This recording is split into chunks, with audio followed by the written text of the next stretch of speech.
مسلکی یا باہمی الجھاؤ، نظریاتی اختلافات اور دیگر آپ کا کسی سے ذاتی تناؤ اگر قائم ہوتا ہے تو کبھی بھی اخلاقیات کو اپنے ہاتھ سے نہ چھوڑنا۔ یہ آج صاحب عرس کی وساطت سے میں آپ کے نام نصیحت کر رہا ہوں، چونکہ میں اپنی آنکھوں سے دیکھ رہا ہوں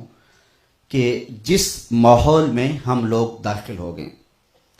وہ لوگ جو پہلے پبلک واش رومز کے اندر بیٹھ کر کے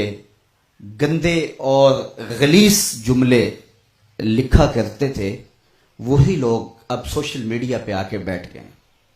اور ایک دوسروں کی پگڑیاں اچھالنا اور عجیب و غریب جو رنگ دکھائی دیتا ہے، یہ بات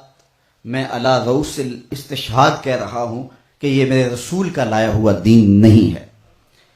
اس لیے ہمیشہ اپنے آپ کو اس غلاظت سے، اس گندگی سے دور رکھیے گا۔ کسی مفکر نے کہا تھا کہ جو گمراہی عقیدت اور دین کے راستے سے آتی ہے وہ بہت گہرے قدم جما لیتی ہے اور دیر پا ہوتی ہے۔ اس لیے کسی بھی بنیاد پر آپ اخلاقیات سے نیچے نہ گریں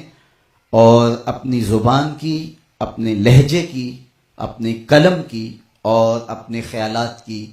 حفاظت کریں۔ آقا کریم علیہ الصلوۃ والسلام کی زندگی، حضور علیہ السلام کی سیرت ہمارے سامنے موجود ہے، اور آقا کریم علیہ السلام نے جو ہمیں دین دیا ہے اور جس طرح سے رویوں کے اندر حسن اور جمال پیدا کرنے کی تلقین کی ہے، اور آقا کریم علیہ الصلوۃ والسلام کا اپنا عمل، حضور کے اصحاب کا عمل اور امت کے مشاہیر کا آج تک جو عمل ہے وہ ہمارے لیے خضر راہ ہے۔ تو اس لیے ہمیں اخلاقیات کے دامن کو کبھی بھی چھوڑنا نہیں چاہیے، اور کسی بھی صورتحال کے اندر ہمیں ایسی گراوٹ کا شکار نہیں ہونا چاہیے، اور ہمیں اپنے بزرگوں کی تعلیمات کو ہمیشہ خضر راہ بنانا چاہیے۔ دور موجود یقیناً فتنوں کا دور ہے، اور اس دور کی نشاندہی کرتے ہوئے یہ فرمایا گیا ہے کہ آسمان سے فتنے یوں برسیں گے جس طرح بارش برستی ہے، اور آج ہر طلوع ہونے والا دن ایک نئی فتنہ سامانیہ لے کر کے